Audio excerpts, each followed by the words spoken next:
Paalang araw po sa inyong lahat. Ito po, another project po natin. So, set up muna po natin. Ito po. Ito po yung tao ko, dalawa lang. Bali, 3 lang po kaming gagawa.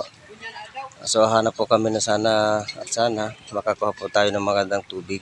Gagamitin po pag-construct dito sa bahay nila. Ito po. Yan, gagawin po yan.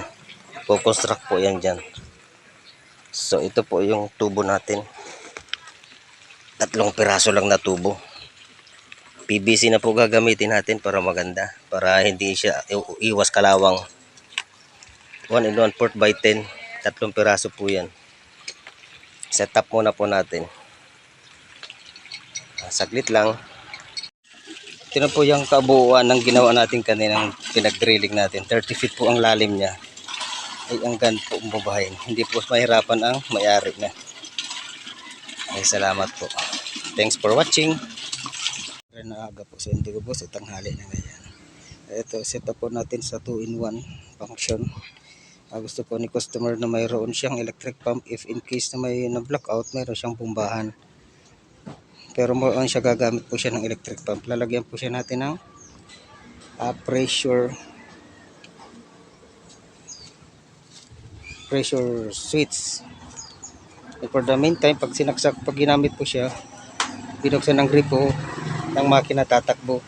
Tapos na-off ang gripo, naka-off din po ang makina. So automatic din po siya. See you later. Ito na po siya, ma'am. Ito po yung ano niya. Ito po yung tubig niya. Ganun siya kalakas.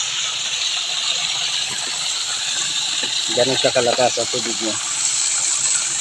Thank you for watching. Ito po. Ganito po kalakas ang tubig niya. Makita po natin. Automatic po siya. Ito po yun.